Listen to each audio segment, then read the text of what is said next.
Hola, ¿cómo están? Bienvenidos a nuestra tercera sesión de este podcast que hemos ido construyendo con mucho cariño, ¿eh?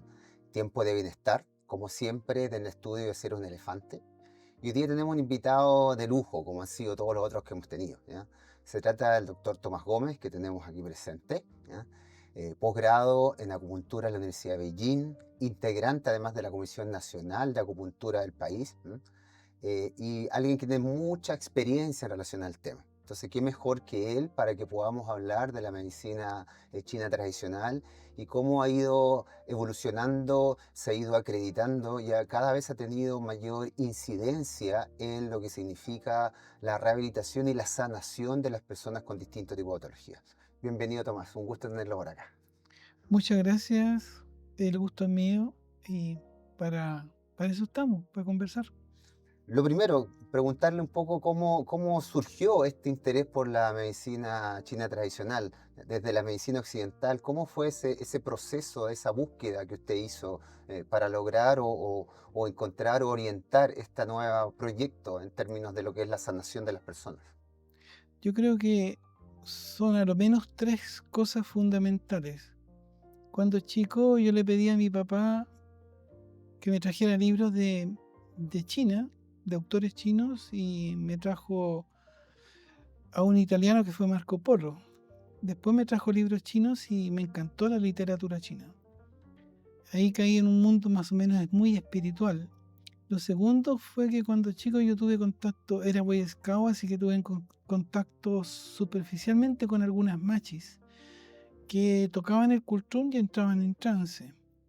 Y lo tercero y último que no creía, es increíble, pensaba yo que nosotros los que estudiamos carreras médicas tengamos que estudiar cadáveres sin tener ni contar para nada con el espíritu. De ahí nació la inquietud mía de que el ser humano es producto del amor y no producto de la ciencia. No sé si me explico. Sí, no, se explica perfectamente. ¿Y en qué momento de su vida muta? Porque usted se formó en la Facultad Clásica de Medicina acá en lo que es J. Aguirre. ¿Y en qué momento siente como esa necesidad de complementar o de dejar de lado esta visión y tomar una visión desde una medicina más oriental? Bueno, decidí estudiar una carrera corta. Yo recuerdo haber sacado un puntaje muy alto en para entrar a la Facultad de Medicina, pero eran 7 años la carrera y preferí estudiar odontología, que eran 5 años. Ujú. Y tenía el título de doctor también. Pero ya en los primeros años de la carrera, cuando teníamos que disecar cadáveres, yo seguía luchando en mi interior que esto no era medicina, que estudiar cadáveres era estudiar la anatomía, los huesos, y había un interrogante grande: ¿quién movía este cadáver? Y ahí nace la parte espiritual, que fue el camino definitivo que me llevó a China. Em, ¿Y en qué año emprende vuelo, digamos, y decide orientarse directamente a lo que es la medicina china tradicional? En 1987 fui a buscar la beca china para ir a estudiar medicina china a Arica, y después me dijeron que estaba en la Universidad Metropolitana de Ciencias de la Educación, y ahí tuve que trabajar un año ahí, y ahí me becaron a China. Tuve 3 años, 87, 88, 89, llegué en 90 acá a Chile de regreso, y esos 3 años me sirvieron para estudiar idioma chino, que me sirvió también para trabajar en la Cancillería haciendo traducciones a los presidentes de Chile cuando venía algún presidente de China. También estudié acupuntura y también estudié hierbas medicinales. ¿Y cómo fue esa experiencia de estudiar allá? Porque a lo mejor mucha gente, igual que usted, tiene ese interés o tiene esa motivación, se siente un poco insatisfecha con la medicina occidental más clásica.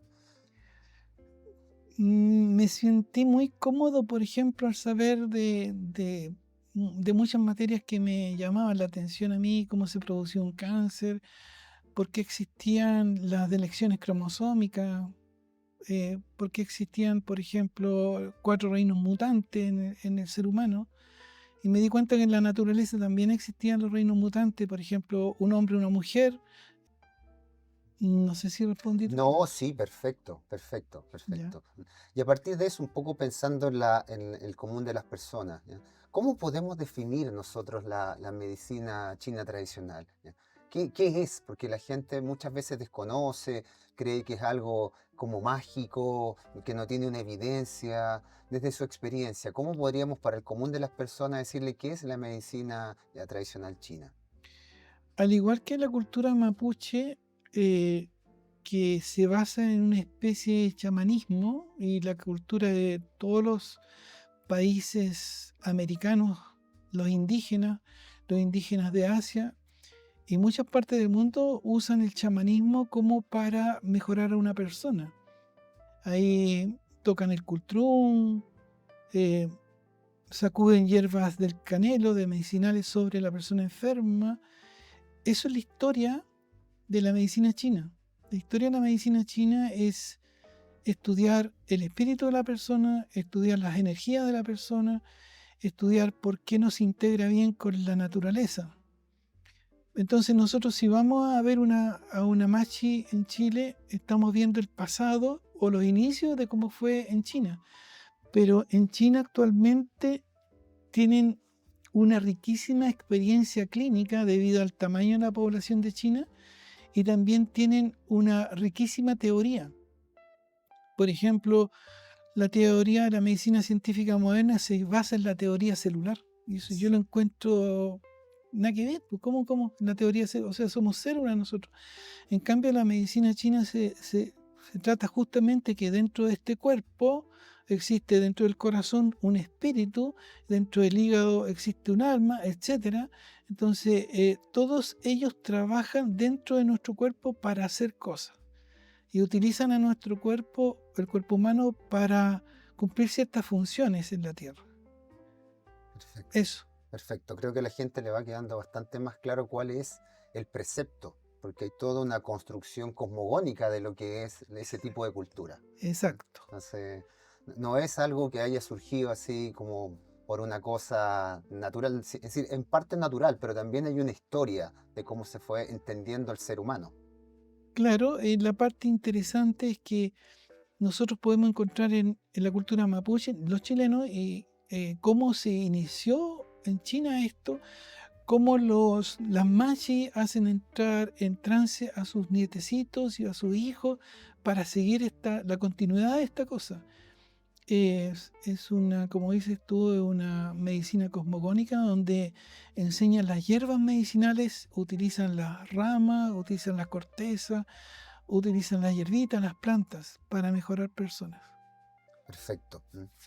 Siguiendo un poco con eso, ¿en Chile existe validez en relación al trabajo del acupunturista o de la medicina tradicional china? ¿Mm? Sí, hay una experiencia bien bonita que me tocó hacerle la traducción al presidente Yang San-kun, presidente de China, primer presidente que visitaba a este país. Lo recibía el presidente Elwin y también está el expresidente Pinochet. Entonces, el presidente de China me pregunta a mí por qué yo sé hablar tan bien chino.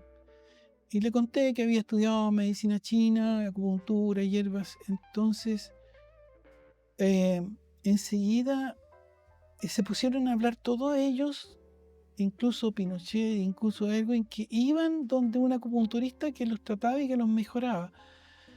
Entonces, en un momento privadamente le dije al presidente Elwin, pero la medicina china no está reconocida y nosotros necesitamos que se reconozca. Muy bien, pues usted haga las cosas, me dijo él, muy bien, usted haga las cosas y yo conversaré con el ministro. Y ahí se abrió el camino. Bueno, eso es que como experiencia, Como experiencia, como no es algo que está escrito, es claro. Mm. como experiencia. Y ahí empezaron a abrirse los caminos para nosotros para hacer la Comisión Nacional de Medicina China. Eso significa que actualmente alguien, yo tuve la suerte, lo planteo acá, de poder formarme con usted como Mm. acupunturista, entonces, eh, y lo sé, pero la gente no lo conoce. ¿Cuál es el camino, si alguien tiene algún interés para formarse como acupunturista? ¿Cuál es el recorrido que tienen que hacer? ¿Ya? ¿Cómo se valida en este país? Bueno, entonces la Comisión Nacional de Acupuntura empezó a tomar exámenes a todos los que salían de las instituciones como nuestro Instituto Nacional de Acupuntura o las escuelas que daban cursos de a veces un año, 2 años, y se empezó a uniformar, que llegaron a 2.500 horas en lo deseado. Entonces se toman exámenes en el Ministerio de Salud. Quien aprueba ese examen puede ejercer en Chile y puede tener los títulos de reconocidos por el Estado chileno. En nuestro instituto son 30 meses de estudios. Se enseña directamente la medicina como se aprendió en China y con mucho rigor científico, sí. Exacto, sí.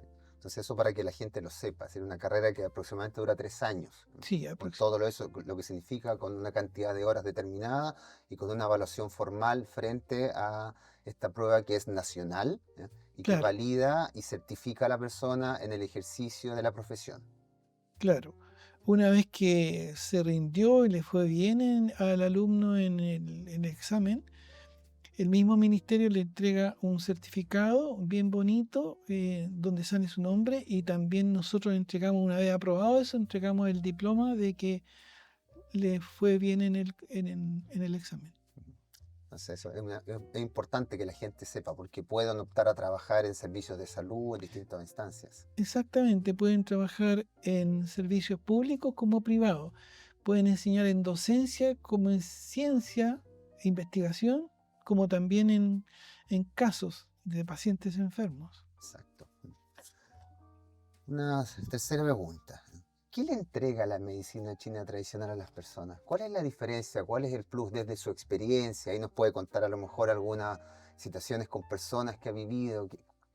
¿Cuál es el plus? ¿Cuál es la diferencia? ¿Ya? ¿Por qué la gente actualmente está mostrando esa tendencia a dejar un poco esta medicina occidental e irse hasta otras opciones, ¿ya? De medicina china tradicional, Reiki u otras manifestaciones que se engloban dentro de este concepto de medicinas alternativas? En primer lugar, yo creo que la importancia de los docentes, los profesores de nuestro instituto, le enseñan no solamente acupuntura a nuestros alumnos, sino les enseñan a ser sabios.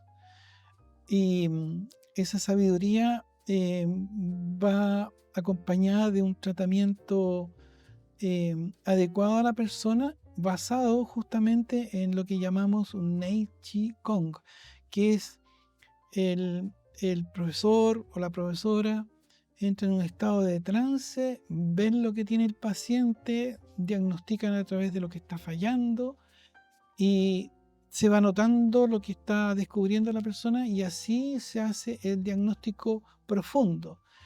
Pero como también nosotros le enseñamos, por ejemplo, si una persona viene con un dolor de hombro, no hay nada que hacer más que tratar con acupuntura o con hierbas medicinales ese dolor de hombro.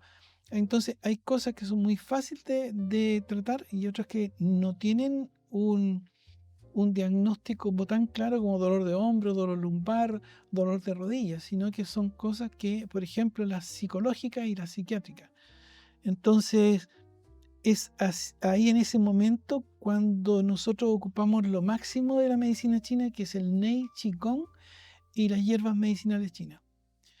Ahora, en cuanto al alumno, es así, el alumno sale médicamente muy preparada, dominando el idioma de la medicina china, dominando también la práctica en inserción de agujas, en remoción, en electroacupuntura, en rayo láser, etcétera, etcétera. En cuanto al paciente, el paciente inmediatamente se ve beneficiado. Por ejemplo, hoy día hubo una clase donde fueron más o menos 40, 50 alumnos y se presentaron 6 casos, pero entre medio de esos casos nosotros llevamos a 3 pacientes de que 2 de ellos habían sufrido Parkinson, diagnosticado con Parkinson, y una tercera señora que tenía dolor de cabeza. los dos pacientes que tenían diagnóstico de Parkinson, que una vez que se acostaban en la camilla saltaban las piernas de esta manera, relató que en la segunda o tercera sesión ya no tuve más saltos de las piernas. Decía él, yo vivía con estos saltos y no pasaba nada con los medicamentos. Entonces, que haya en la tercera sesión mejorado y que nunca más me volvió nada de esto, es espectacular. Y la otra persona que tenía Parkinson decía que sufría también de muchos movimientos en las manos y de los pies, pero también existía mucha rigidez y se le caía la cabeza. Entonces él siempre hablaba así como mirando a la cintura a la gente.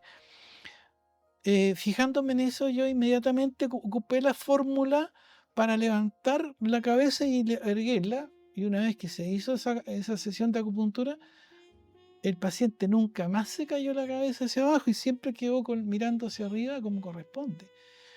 Entonces, los pacientes quedan muy agradecidos, sobre todo cuando los médicos que trabajan, como en nuestro instituto, en nuestra escuela, trabajan con la certeza.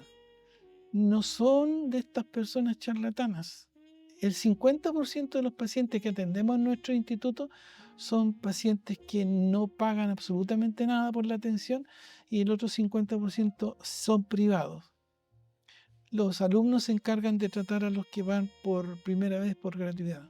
Claro, porque lo que se describe, hay un journal para que la gente sepa, un journal de acupuntura, que no está Sí, de libre descarga, evidentemente, donde hay revisiones de casos mensuales, se van explicando cosas como la que usted está describiendo. sí. Pero la medicina tradicional china involucra también problemas en términos de fertilidad, dolores físicos, estas migrañas, ¿ya? Y un montón de elementos que la gente muchas veces lo desconoce, ¿ya? De acuerdo a su casuística, ¿cuál es la mayor consulta la que usted recibe en su centro? Yo creo que la mayor casuística son las enfermedades, comillas, raras. Esas que aquellas que la medicina científica moderna no sabe lo que tiene y, y ellos, los pacientes, van a buscar solución. Entre ellas nombraste, por ejemplo, la infertilidad, porque una mujer no puede tener familia.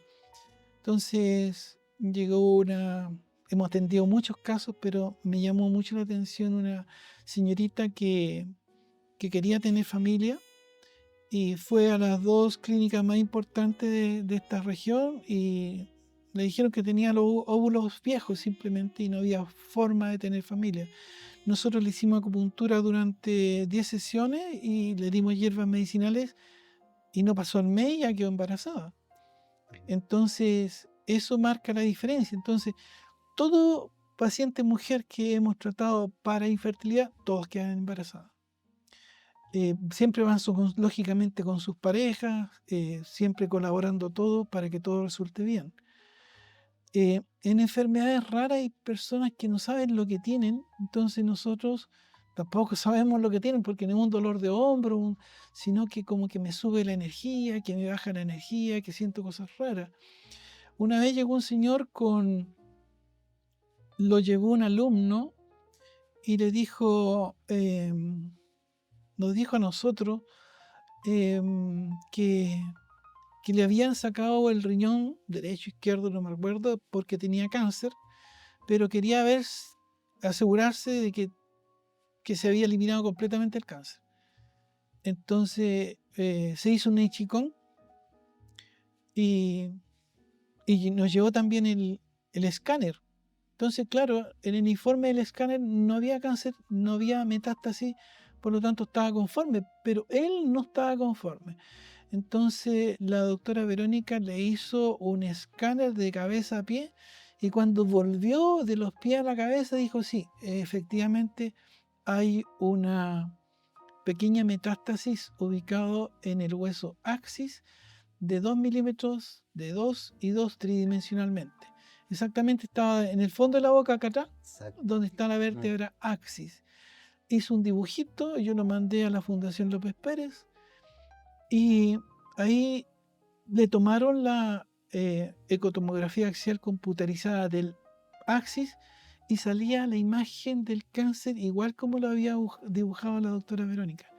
Entonces, Y los médicos sorprendidos, ¿cómo crees que lo hicieron? No, son súper fácil, se demoró como un minuto, menos de un minuto en el diagnóstico. Entonces, eh, el punto dijo, bueno, ¿y dónde están estas personas? No, son unos chinos que están aquí en Portugal. Y nosotros no somos chinos que estamos en Portugal, pues somos chilenos a toda honra y estamos avanzando rápidamente, estamos evolucionando muy rápido como médicos sanadores. ¿Existe una disputa entre la medicina occidental y oriental? ¿O se pueden dialogar? ¿Son compatibles? ¿Qué opinas en relación a ese punto de vista? Porque mucha gente tiene estas visiones que son como contrarias, como que era una guerra desatada entre estas dos posiciones. ¿Qué piensa en relación a ese punto? Dijo el presidente Deng Xiaoping, cuando yo estaba en China, él era el presidente, dijo, si un gato negro sirve para matar un ratón y un gato rojo sirve para matar un ratón, ocupemos los dos gatos. Y aquí en este caso es lo mismo. Si tenía un tumor de mama ya que está completamente construido sobre la mama, tenéis que operártelo nomás. Exacto. Pero si el tumor es chiquitito y se puede con energía variar el destino de ese tumor, sacar la energía que lo provoca, eso es muy interesante, sacar la energía que lo provoca, entonces evitamos que siga creciendo. Porque nos hemos dado cuenta que siempre es una energía la que provoca el cáncer. Y respondiéndote a tu pregunta, nosotros los que estudiamos medicina china, al igual que los médicos cirujanos, nuestro enemigo no somos ni ellos ni nosotros, sino el enemigo es el sufrimiento humano. Tanto nosotros como ellos vamos a solucionar un problema y si ellos no pueden solucionarlo, lo haremos nosotros y si nosotros no podemos solucionarlo, lo haremos ellos. Refiriéndonos, por lo tanto, no hay conflicto. Refiriéndome entonces a la aparición de un cáncer siempre está presente. Por ejemplo, un tumor de próstata, que es tan frecuente en varones en Chile, siempre es una energía del hígado que desciende hacia la próstata y esa energía es igual que un rayo láser. Las células lógicamente se tienen que defender contra esta energía y lo que está haciendo esta energía está haciendo tierra. Es como un cable suelto, entonces al hacer tierra, las energías, las células de ahí se tienen que adaptar a esta energía y eso es lo que produce la transformación del genoma en ese tumor. El médico cirujano, ¿qué hace? Saca el tumor, saca la próstata malignizada. ¿Y qué hace el médico chino? Tiene que sacar la energía que lo produjo, porque si no saca la energía que produjo el cáncer, queda el chicote ahí, queda bailando adentro hasta que se adhiere al sacro y ahí se produce la segundo cáncer de ese varón. Entonces la tarea de nosotros es sacar ese chicote de energía que quedó sobrando.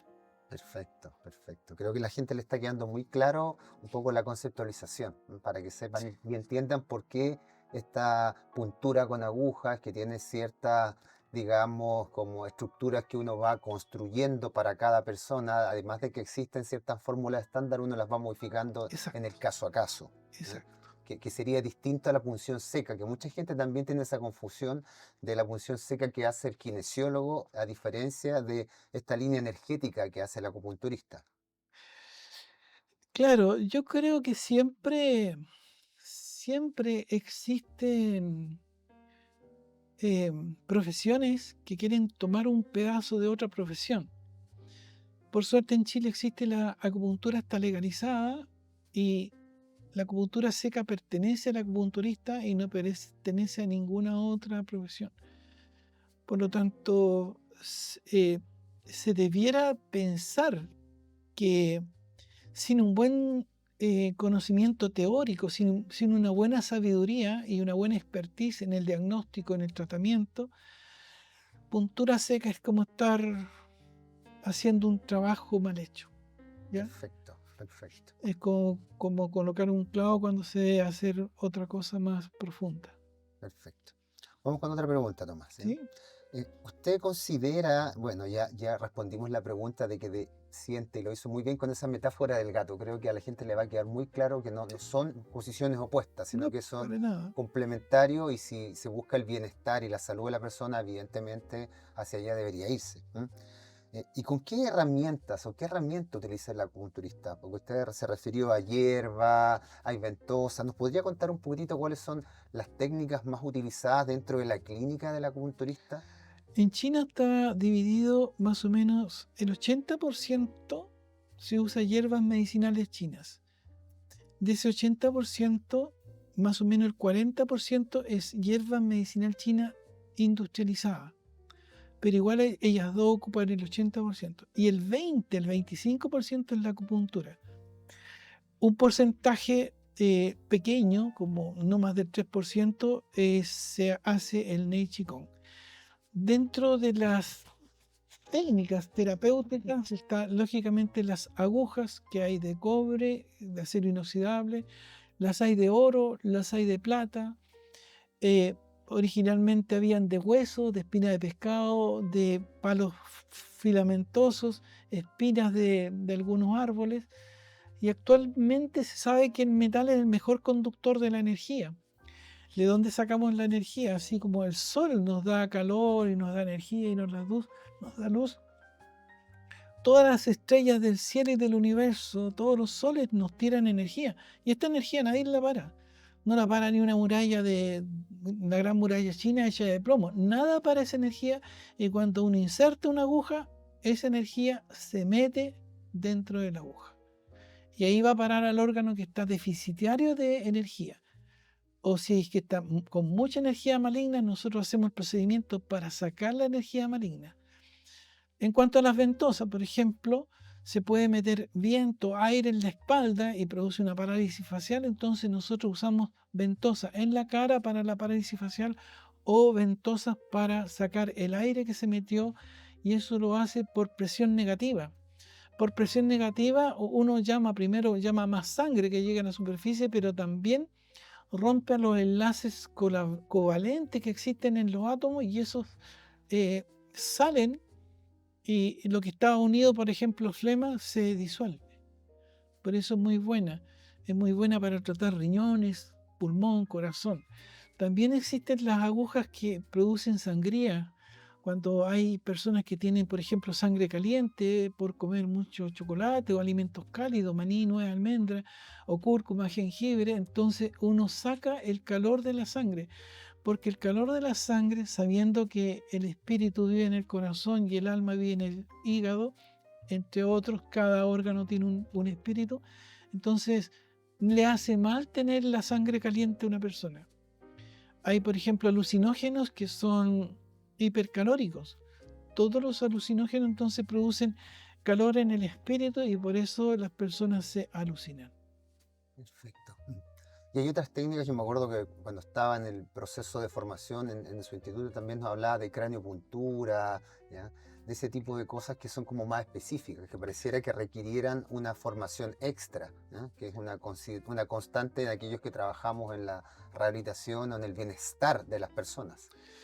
Claro, la craniopuntura es una de las técnicas más socorridas por nosotros cuando ha habido, por ejemplo, un accidente vascular encefálico.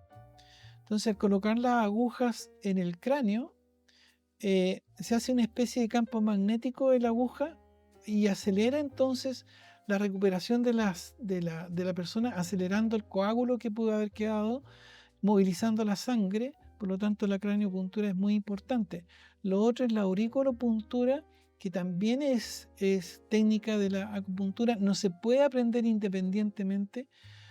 Y también está la manopuntura, y en el pie también existe técnicas de acupuntura.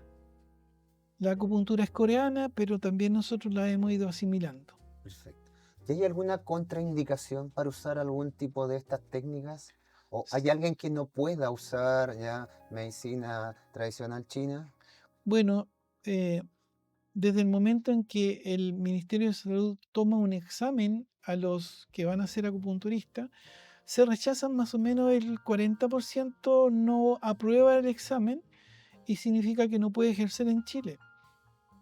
De ese 60% hay muchas personas que se ponen a trabajar en los servicios públicos, llámese CEFAM, hospitales de primer grado, etcétera, y esos son los que están cubriendo las necesidades de toda la población. Pero se necesitan muchos más acupunturistas para evitar tratamientos erróneos. En cuanto al ejercicio ilegal de la profesión de acupunturista, es igual como si fuera un médico cirujano, una persona que no fuera esa profesional y ejerciera, entonces la ley cae sobre ellos encima. Perfecto. En cuanto a que sí, una aguja hace daño, claro, incluso hace daño en un alumno que ha estudiado poco o no ha estudiado mal, o que ha estudiado mal.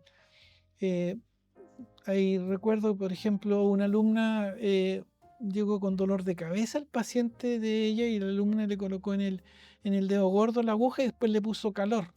Y eso le llenó de dolor la cabeza a la pobre paciente. Entonces, los alumnos que no son estudiosos no hacen bien los trabajos. Perfecto, perfecto. Es importante lo que usted está diciendo para que la gente entienda que hay una rigurosidad en el proceso. Exactamente. No es intuitivo, ¿ya? Como muchas personas creen que es algo muy intuitivo. En realidad no tiene nada de intuitivo, tiene toda una base científica que lo sostiene. Yo creo que la cantidad de libros que existen en relación a la medicina china es mayor que la cantidad de libros que existen de la medicina científica moderna. Y todos son coherentes unos con otros.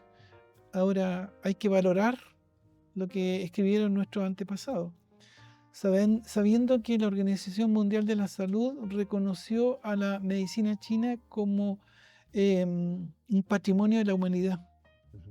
Qué importante eso, qué Sí. importante. Vamos con otra pregunta. Lo que yo le decía, si hay algún cuadro, como para retomar, para replantear, algún cuadro, alguna enfermedad o alguna persona que vaya a recibir este tipo de tratamiento, ¿hay una restricción? ¿Alguien no puede recibir tratamiento de la medicina tradicional china? En primer lugar, no se indica hacerle acupuntura a un paciente que no quiere. A un paciente que diga, no, esta cuestión es charlatanería, a esos pacientes no hay que hacerle. También clínicamente no se puede hacer a un paciente que tenga fragilidad capilar. No se le puede hacer ventosa, no es conveniente hacer la acupuntura a un paciente que tenga medicamentos que sean, por ejemplo, anticoagulantes. Pero son pocas, el 2% de la población, a lo mejor menos, son los que caen en este rango, pero la medicina china puede trabajar con acupuntura, hierbas y fármacos chinos sin ningún problema. En cuanto a los fármacos chinos es más delicado. ¿Por qué? Es más delicado porque ya eso tiene que ser una nueva profesión. Los acupunturistas no están acreditados para dar fármacos. Por lo tanto, se tiene que hacer... La industria farmacéutica china es más grande que la industria occidental. Entonces, la cantidad de fármacos que hay duplica a la cantidad de fármacos que hay en Occidente. Por ejemplo, aquí en Occidente tenemos los analgésicos, los antiinflamatorios, los antimicóticos, también los sedantes, los anticoagulantes, después los analgésicos mayores, anestésicos, no son más de 20. En China deben ser como 40, además de los que acabo de decir. Por ejemplo, te puedo decir, todos los órganos internos tienen hierbas y fármacos industrializados que tonifican el corazón. Hay otro que tonifica el hígado, hay otro que tonifica el pulmón, hay otro que tonifica el riñón, hay otro que tonifica el vaso. Entonces, pero además de lo que hay tonificantes, los que calientan el riñón, los que calientan el corazón, los que refrescan el corazón, los que humedecen, los que aumentan la sangre, etc. Hay una cantidad de fármacos. Ahora, en el Ministerio de Salud existe mucha, ¿cómo se dice? ¿Reticencia? ¿Otro país? Debiera comprar los medicamentos chinos y tenerlos para el que quiera, tomar. O sea, igual el Instituto de Salud Pública debiera ellos investigar, no un privado tener que investigar si hace bien o hace mal para la salud. Si son productos medicinales, de hierbas, no hay un problema que sean químicos y de farmacia, ¿me explico, no? Sí, perfectamente. Entonces pueden perfectamente caer en la línea de lo natural. Perfecto. Es decir, nos falta bastante por lo que usted está describiendo. Sí, ahora sabiendo que China ya en poco tiempo va a ser la primera potencia mundial, si es que ya no lo es, la medicina china es primera potencia mundial. Por lo tanto, hay que poner atención por ahí todos los que escuchen esto, hay que empezar a mirar a Oriente. Bueno, de hecho la gente cada vez más está optando por estas opciones, ¿ya? Está un Claro, poco saturada, como tú planteabas, el tema de tanto medicamento, tantas respuestas adversas. Tomo algo, pero en realidad me genera dos cosas más, entonces como una especie de dominó, ¿ya? Quizá exacto, no algo, pero lo otro también no es gratuito. No es exacto. gratuito. Y un poco la gente se satura ante esas situaciones, ¿no? Y en relación, pensando en la temática de este podcast, ¿ya? ¿De qué manera la medicina china tradicional ayuda al bienestar de las personas? ¿Cuál sería como nuestro leitmotiv, el elemento central, la idea fuerza, que podemos decir, por esto yo considero, desde su experiencia, por eso tenemos la suerte de tenerla acá, que nos ayuda al bienestar, bienestar en el sentido amplio del concepto, de bien y estar, ¿no? En primer lugar, la filosofía de la medicina china, la teoría de la medicina china, una vez que tú sientes una mejoría o que un pariente ve que se mejoró con las agujitas, con la hierbita, empiezan a estudiarla. Y cuando empiezan a darse cuenta que la teoría es tan coherente, como que empiezan a darse cuenta que esa filosofía la puedo adoptar fácilmente. Y eso me da un bienestar. Por ejemplo, prefiero colocarme aguja y no tomar medicamento. Y otro va a decir, prefiero tomar medicamento y no tomar aguja. Entonces, la libre elección, donde nosotros los acupunturistas, ojalá por cada 500 pacientes haya un acupunturista en Chile. Y que en todos los CEFAM de Chile se contraten a acupunturistas, pero con un sueldo que sea bastante motivador, Ujú. para que existan acupuntura y sea atención gratuita para la población. Sí, sería una buena propuesta. Vamos a ver ahora que vienen las elecciones si alguien recoge un poco bajo esta situación, ¿no? Y una última pregunta, Tomás. ¿Hay alguna limitación en embarazos, en niños, en bebés en el uso de acupuntura? Sí y no. Por ejemplo, nosotros podemos dar vuelta a un niñito que viene en posición podálica, es decir, que tiene los piececitos insertados en la salida para salir por los pies primero, Ujú. cosa que no es la posición más adecuada. Colocamos agujas de acupuntura en el dedo, en el ortejo menor, que es el dedo más chiquitito, agujas y moxas, de manera que en 2 o 3 horas el niñito pueda darse vuelta y caer con la cabecita así. Por lo tanto, también ayudamos en el caso de que el niñito tenga una deficiencia interna, nosotros ayudando a la madre, podemos ayudar al niño. Te cuento un caso. Ujú. Dije a la mamá, ¿tú le das leche materna? No, los médicos me impiden. Ya, no te pueden impedir.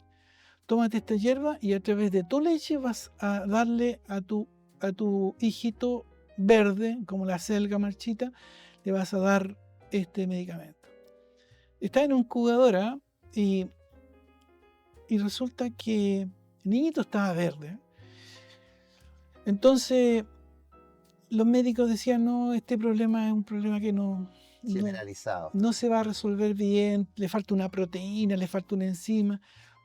La niña le dio, sin su permiso, le voy a dar, se tomó la hierba tempranito, le dio la hierba, al otro día fue esto. Y me dijo, doctor, venga a ver lo que pasó y cortó. Así que partí corriendo para allá con el miedo de que, supa, ¿qué pasó? Claro, Y llegué a donde había estado la la guagua, en la incubadora. incubadora, y estaba todo cagado de verde. Todo el vidriecito estaba todo cagado ahí. Lo habían sacado hace unas horitas. ¿Y dónde está el niñito? Y me llevaron donde el niñito, completamente blanquito, completamente normal. Lo importante a mí me dejó muy satisfecho porque podemos también actuar a través de la madre, dándole leche o cambiándole la posición al feto, e incluso enfermedad intrauterina que nosotros podemos ver en Nai Qigong, por ejemplo. Perfecto. Entonces, ahora de que sí hay pacientes que no deben ser tratados, son justamente los pacientes que son reacios a tratarse con la acupuntura. Y en el caso de personas mayores, pensando que la pirámide poblacional de nuestro país está cambiando, Está envejecido. porque claro, uno dice una acupuntura y piensa que esta aguja es similar a una aguja de coser, persona con poca piel, sarcopénica, poca masa muscular. ¿Hay algún impedimento ante las personas mayores? Sí, hay que tener cuidado, sobre todo por las hemorragias, las escaras que se puedan producir. Ahí uno tiene que tener consideración, pero yo creo que si nosotros tratamos a niñitos recién nacidos que necesitan ayuda, ya sea que un niñito llore todo el día, por ejemplo, o un niñito que no pueda dormir, me tocó el caso de un niñito que no podía dormir, porque los padres consumían sustancias especiales, tú sabes. Sí, Entonces, bueno, el niñito andaba todo el día sin poder dormir. Entonces nosotros le fuimos sacando lo que se traspasó en el orgasmo.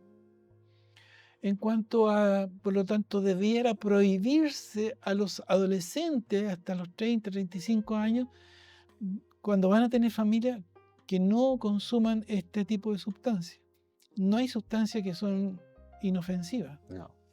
Entonces, ¿de qué me preguntaste esto? De la persona mayor. De la La persona. persona mayor que tenía esta pérdida de masa muscular, que había como poca piel y la gente tiene temor, porque claro, hay una fragilidad producto de este hecho. Ay, pero hay agujas chiquititas, hay magnetos son imanes que se colocan en la piel, por lo tanto, hay también unas cosas de minerales que se ponen, Exacto. imanes que se ponen, así que se puede usar de todo. Es decir, no hay una limitación. Lo que nos No hay está quedando claro es que en realidad es una medicina que da la posibilidad de tener menos efectos adversos, ¿ya? Y que en realidad la evidencia muestra que sola o en compañía con esta medicina occidental, lo que está buscando, como muy bien decías, era el bienestar de la persona, ¿ya? Claro, el bienestar. Ese sería como el elemento.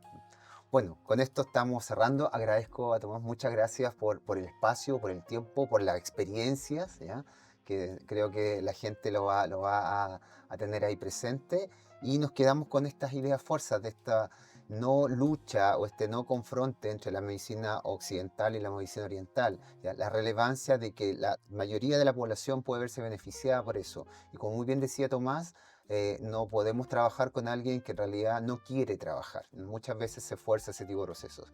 Así que los invitamos a conocer, bueno, vemos a los datos de Tomás, él además de ser acupunturista, él es formador. Yo tuve, insisto, la suerte de ser formado con él, así que le agradezco de sobremanera y espero haya sido un capítulo que les agrade y les sirva para su bienestar.